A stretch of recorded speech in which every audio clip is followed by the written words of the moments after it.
Michelle Bachman did it in a week, and she bought about 40 or 50,000 out of it, or whatever. 100,000. There was people from every group Look at what happened in DC on 9/12. Everybody came together. I just wanted to tell everyone, along the lines of what you're talking about, we just started a group that's main focus is reforming the Republican Party. So anyone that's interested in joining this, the whole point of this group is exactly what she said. We're not going to become a PAC, we're not a nonprofit. Now I'm a member of the 912 group, as well as the Campaign for Liberty. But what we're looking at is getting in at the grassroots level at all the Republican organizations within the state and start from the grassroots level up reforming the system. And I mean, we're headed toward a point. We've got Marxists in our government.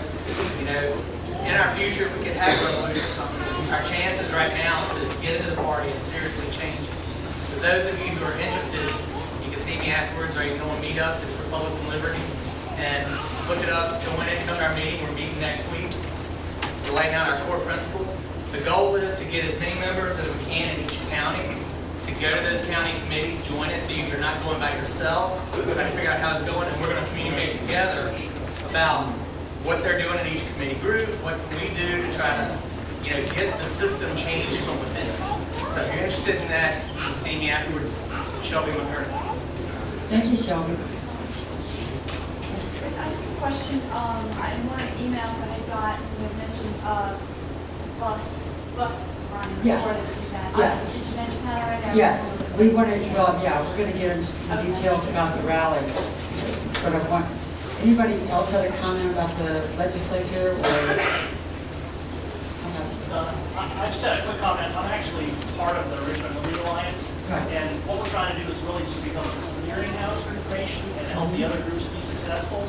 We're really not trying to drive group membership. We just want to make sure that all the other groups talk to each other and are successful in what they're doing.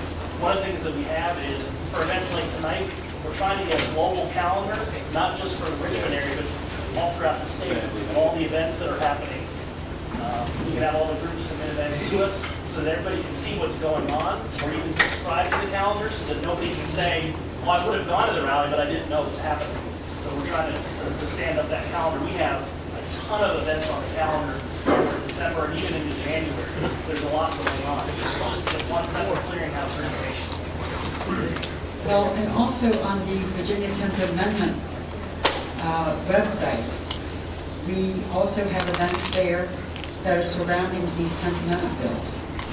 So all of your organization leaders who do not already have your special access so that we could log and set up events, please send me an email and I'll set that up for you.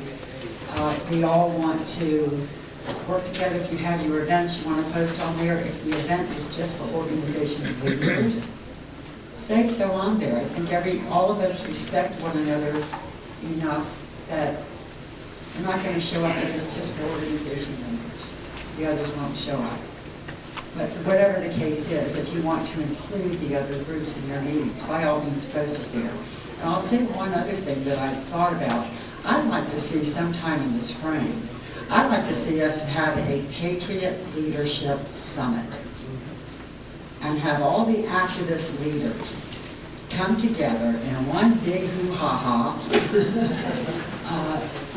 and call it the Patriot Leadership Summit and have us all come together and everybody have a chance to speak like we have here tonight. I love meetings like this, where everyone can share their ideas, we can put our heads together and strategize over how we'll work more effectively. And we can have a lot of fun doing it too.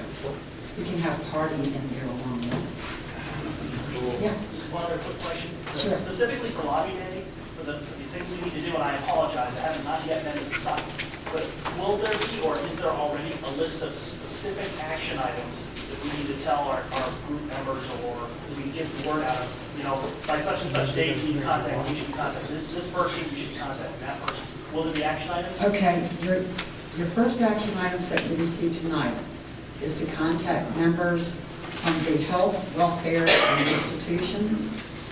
They will likely get the health care bill. So you want to contact them and get their support. You don't want to necessarily tell them that you're assuming that your bill is going to go to their committee.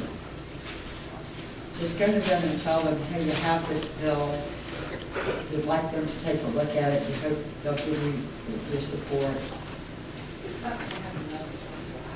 It will not have a number. You can send them a copy of the legislation that we have. I have a little blurb on the website, on the Virginia 10th Amendment website. You can give them that information that's there, that Bob Marshall is working on the bill to create the strongest bill possible. But that you would like their support. You'd like for them to work with Bob Marshall in supporting that bill. On the gun bill, we have the militia, police, and public safety.